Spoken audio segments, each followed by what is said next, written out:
ये वीडियो में हम पढ़ने वाले मार्केट प्राइस, हमारा नेट इनडायरेक्ट टैक्स और फैक्टर कॉस्ट के बारे में। मार्केट प्राइस यानी हमारे गुड्स कितने में सेल होने वाले हैं। एक पेन की बात करते हैं, 10 रुपीज़ में वो सेल होता है तो उसका मार्केट प्राइस क्या हो गया, 10 रुपीज़।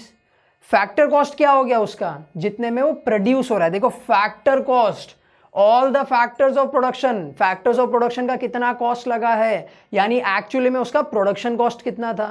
ठीक है, और इन दोनों के बीच में होता है नेट इनडायरेक्ट टैक्स। ठीक है, देखो हमारे पास में लेट्स से मार्केट प्राइस दी हुई है, हमको पता करना है कि उसका फैक्टर कॉस्ट कितना है। तो हम क्या करेंगे, मार्केट, हमेशा याद रखना मार्केट प्राइस ज़्यादा होता है। आपने 8 रुपीज़ में गुड्स बनाए हैं तो आप 6 रुपीज़ में सेल करोगे या 10 में सेल करोगे, ऑफ कोर्स 10 में सेल करोगे। तो हमेशा याद रखना market price is more than the factor cost. तो मार्केट प्राइस में से हम नेट इनडायरेक्ट टैक्स माइनस करेंगे तो हमें मिलेगा फैक्टर कॉस्ट, और फैक्टर कॉस्ट में हम ऐड करेंगे नेट इनडायरेक्ट टैक्स तो हमें मिलेगा मार्केट प्राइस। मार्केट प्राइस में से माइनस करोगे एनआईटी, एनआईटी मतलब नेट इनडायरेक्ट टैक्स, तो आपको क्या मिलेगा, फैक्टर कॉस्ट। और फैक्टर कॉस्ट में अगर आप ऐड करते हो नेट इनडायरेक्ट टैक्स तो आपको क्या मिलेगा, मार्केट प्राइस। समझ में आया। डेफिनेशंस देखते हैं। Market price, it refers to the price at which the product is actually sold in the market. मेरा पेन 10 रुपीज़ में सेल हो रहा है तो पेन की मार्केट प्राइस क्या हो गई, 10 rupees. Indirect tax, it refers to the taxes imposed by the government on production of goods and services. मतलब गवर्नमेंट ने मेरे गुड्स पे कितना टैक्सेस लगाया है उसको हम बोलते हैं इनडायरेक्ट टैक्स। बट यहां पे तो नेट इनडायरेक्ट टैक्स है, तो ये नेट का क्या मतलब हुआ। इनडायरेक्ट टैक्स में सब्सिडीज भी होती है, यानी सब्सिडीज मतलब क्या होता है, these are economic assistance given by the government with a motive of public welfare.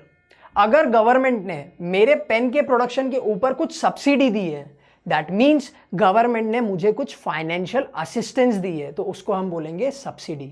ठीक है, तो इनडायरेक्ट टैक्स में से आप सब्सिडी माइनस करोगे तो आपको मिलेगा नेट इनडायरेक्ट टैक्स। ठीक है, और फाइनली होता है फैक्टर कॉस्ट। देखो NIT that is net indirect tax is equal to indirect tax minus subsidies. ठीक है, क्यों माइनस, इनडायरेक्ट टैक्स आपको पे करना है, सब्सिडी आपको गवर्नमेंट से लेनी है, तो दोनों अपोजिट है तो दोनों माइनस होंगे आपस में। प्लस कब होते हैं, जब सब्सिडी भी आपको देनी होती गवर्नमेंट को, बट इनडायरेक्ट टैक्स आपको पे करना है, सब्सिडी आपको लेनी है। तो नेट इनडायरेक्ट टैक्स क्या हुआ, इनडायरेक्ट टैक्स माइनस सब्सिडीज। ये छोटी छोटी चीजें हमें याद रखनी है क्योंकि नेक्स्ट चैप्टर में हम न्यूमेरिकल्स देखने वाले हैं। ठीक है, तो तब तक हमें ये चीजें याद रखनी है। लास्ट होता है factor cost. It is the amount paid to the factors of production in the production process. यानी जब हम गुड्स को प्रोड्यूस कर रहे थे तब हमने कितना रेंट दिया, कितनी वेजेस दिए, कितनी सैलरी दी है, कितना इंटरेस्ट दिया है, कितना डिविडेंड दिया है, कितना प्रॉफिट दिया है, ये सब चीज़ें फैक्टर कॉस्ट में आती है। तो फैक्टर कॉस्ट हमेशा कम होता है as compare to the market price. वापस बता रहा हूँ, मार्केट प्राइस में से आप एनआईटी माइनस करोगे तो आपको मिलेगा फैक्टर कॉस्ट, फैक्टर कॉस्ट में आप एनआईटी ऐड करोगे तो आपको मिलेगा मार्केट प्राइस।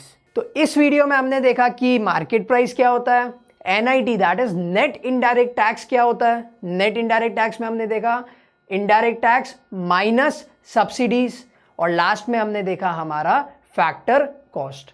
अब चलते हैं नेक्स्ट वीडियो की तरफ।